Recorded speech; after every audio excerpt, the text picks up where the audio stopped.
What's going on, everyone? Argo here. So today we have my AR-10 build. This is in 6.5 creedmore, and we'll start from the front here. I've been wanting to do this video for a couple months. I just haven't had the time. Now we have some time, so I kind of want to break it down for you on my personal build.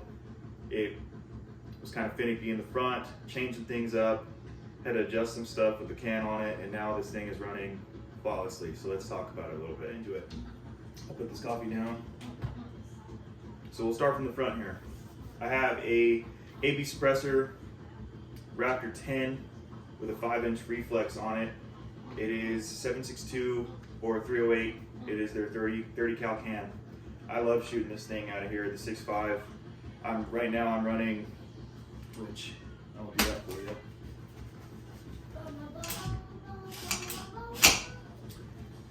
Right now I am running 120s in the Federal, and they're actually running really well for me. Clark Shooter on Instagram or YouTube or wherever you follow him at. I kind of had a little conversation with him about what to run because he was running some stuff on his 6.5 and he loves them, so that's why I went with this. He wasn't wrong. They're shooting great. I was having some trouble with 140s and 143s out of this, getting really heavy strikes out of it. I think I just needed to go a heavy buffer, but I changed it down to 120s, and now this thing's running fine, suppressed, it's ejecting properly, and I'm getting really great velocity out of it. So, okay, now we'll jump right into it. So, we have an Odin barrel with Odin's adjustable gas block and gas tube in this. The barrel is in 22 inches. It is stainless steel. It's got a 1-8 twist on it.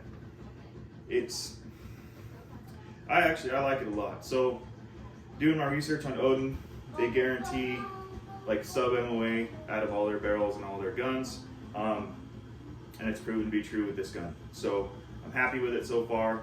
I probably will end up trying to change to a little bit lighter of a barrel sometime after I shoot this one out, but I'm not even close to that yet. I've only got about 2,500 rounds through this gun, and I want to say about 200 of those rounds we're trying to figure out how to properly tune this thing to get it running right. But that's what happens when you build things. I'm not perfect, but I figured it out, and now it's running great. We have this sitting here in an American Defense build kit. So you got your American Defense upper, lower, and your rail. It's actually really sweet. It's a 15-inch rail, and it came out perfect right at the edge of that gas block. I can still get in there and adjust stuff if I need to with this can that covers the rest of that barrel that's sticking out. It actually makes it look pretty sweet. I love it. And then we'll jump to, we have Magpul bipod here, and then we'll get in here. Everything on this American Defense lower is ambidextrous. I know some people don't really care for it when they're doing long range stuff. I didn't really care for it either, but I got a smoking deal on this whole set from the gun shop down in Idaho Falls. So I had to jump on it, and I really like it. It's built really well. It's nice and sturdy. It's kind of like an M110 clone, but kind of not, because I did my own thing with it, and it doesn't have a quad rail, which I love quad rails, so it is what it is. I have an Odin bolt in here, and the bolt's been doing great. I got it from Odin Works with the barrel at the same time so I could finish this build out, and I was just looking for a sturdy bolt, a bolt that had some pretty good reviews on it. I wasn't too big in the AR-10 scene, and this is my first build, and it's probably my last build. I'll probably just keep upgrading this if I need to, but right now the bolt's doing fine. I love it. The finish on there, it's real smooth action on it. It's flawless so far. I haven't had any issues other than when I was getting really high back pressure with those 143s. I was getting some primers, or some blown out primers, and the casing was kind of getting blown out. But now that we changed to the 120s, we don't have that problem. Okay, we'll go on to the next thing here. We'll jump down to the trigger. I have a Timney trigger on here. It's a 2-stage trigger from Timney. It's their AR-10 series of triggers. You could just drop it in, you set it in with these little screws here, and it's locked in. I put some Loctite on there just so nothing backs out. And it's a really, really light trigger. I love it. I've messed with 2-stage triggers before, and I used to think that they were good triggers, and then I dropped this thing in there, and it's freaking awesome. I highly recommend them. I will probably post in like little credits here in this video of like the box of that trigger so you guys can go find it out, or what trigger that is. I'll put a list at the end of the video. And then we'll jump in here. We have an Radian safety selector, it's ambidextrous. We have a Radian charging handle. I love them a lot.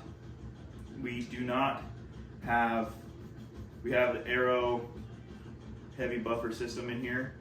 I'm going to change that out to a little bit of a heavier buffer system, and I want to go a silent capture buffer system like my AR-10. It just gets rid of that springy sound, and it makes things a lot smoother, quieter. And my gun suppress seems to function a lot better with that in there. I don't know, that might just be me thinking that it's better, so it's better. I don't really know. We have a Magpul PRS stock on here.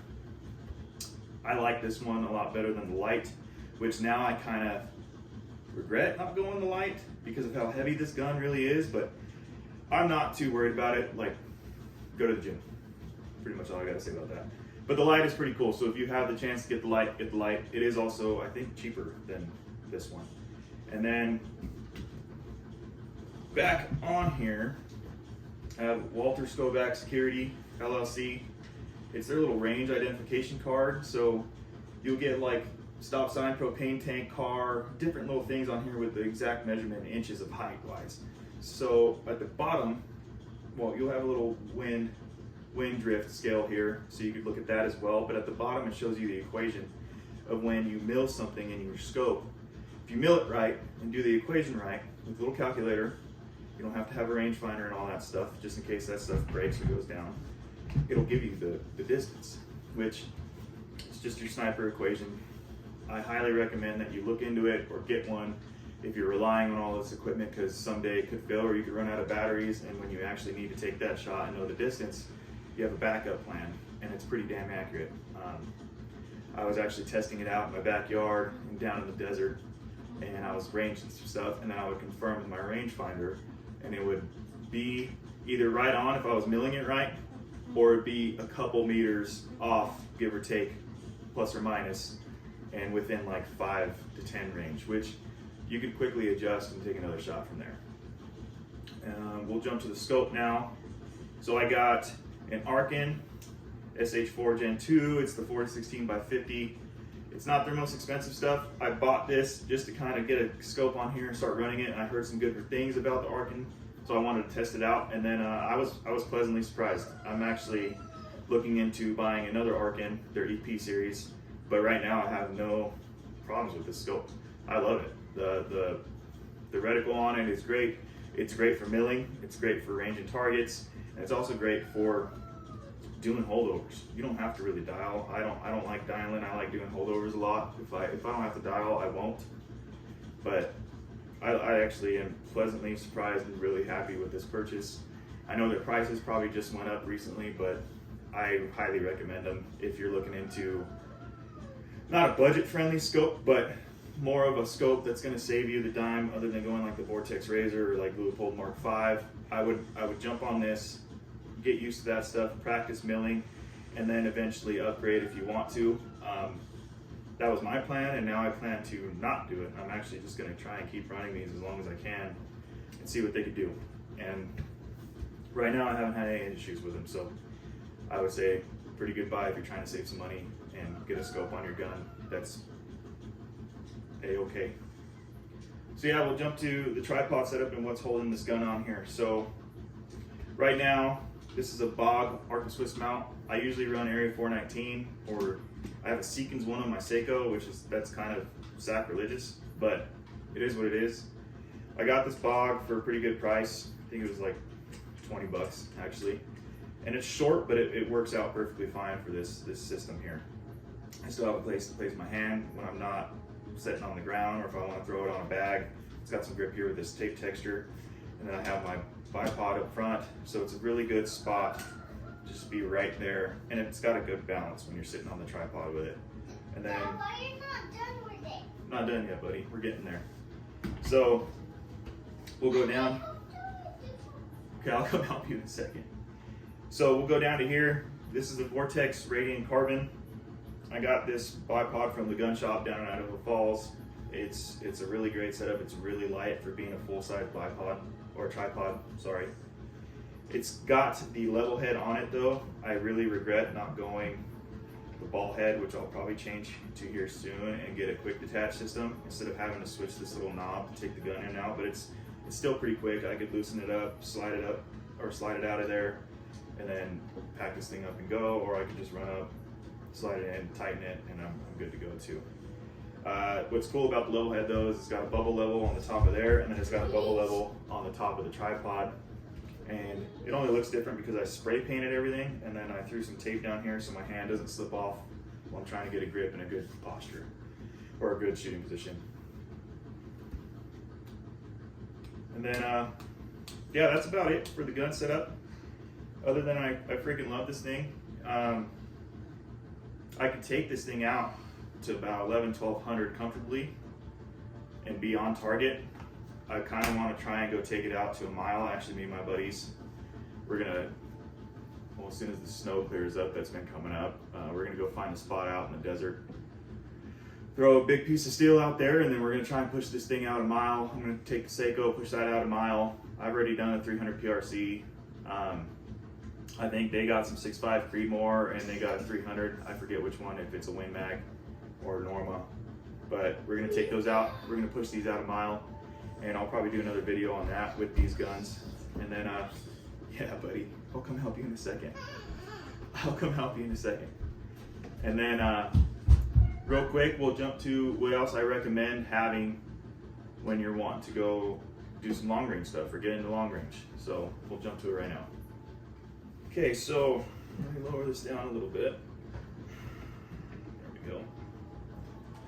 So what I recommend having to do some more long range stuff, if you're wanting to get into it, is a decent set of binos or a spotting scope. I have some Leupold 10x42s here. They're really clear. I love them. And it's helping me with spotting and checking out targets and seeing where I'm impacting at if I can't see it through here. Which I really don't have that problem, so I usually just hand these off and have my spotter or my wife check them out for me, my impacts. And we'll go here, jump to this good stuff. So, got a Kestrel and a rangefinder. Highly recommend having these if you're trying to take those longer distance shots and don't really know what your dope is on your gun or your wind calls.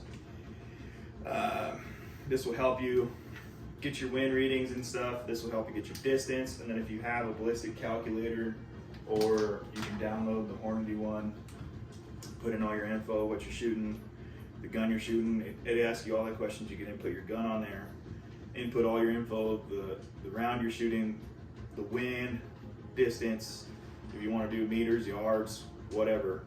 You can type that in. It's going to calculate for you where your area is at, the weather that day, humidity, and it's going to give you all the dope for your gun, so you can dial or you can do your holdovers and take your shots and be on, or minor adjustments from there. It's pretty cool. Just check it out. But when you don't have all that stuff, let me put this coffee back down. You need to get your ass over to Walter Skoback Security LLC and get you a ranging card. So it's got, as you can see, all that shit on there. I don't know what I'm doing, if you can see this or not. And then on the back side, it's got all that little chart. So what you'll do is you'll get your target, you do your math equation from here, and it's already giving you the inches there. You'll mill it in your scope, mill it right, and then what you'll do is put that equation there, the little calculator, or if you're smart, you can do it in your head. Your phone has a calculator on it, so you could use that. And then you'll go right over here and get your distance in your yards, and it'll give you what you need to hold over or dial to and be on. It's cool because they make that hard card. You can put it in a vest back, you can put it in your bino harness, whatever. And they got little stickers, which I got on the back here, so you never lose it. Probably gonna order a couple more of these, put one on my AR-10 and my other long guns, my Bolty boys. And then what's cool, last thing I'll go over, is they give you, or you can get, a little scope cap, dope cards. So what you have there is there on both of them. Once you have your distance on there, and what you do is once you figure out your dope and you confirm it, you write it down. So next time you go out, you don't have to do any of that shit. You can just look at that, hold over a dial, and you should be on. But other than that, I hope I hit everything that people wanted to see and wanted to know about this gun, wanted to know about long distance stuff. Well, a little bit, it's not too detailed into it, but we'll get into that later. And there's a lot of other guys out there that are doing way better videos than I am about this stuff. But hopefully I hit what you guys wanted to know. If you guys want to see more videos, let me know. And I brought the mustache back for this one, so you're welcome. And I'll see you next time. Are you done? I think so, buddy.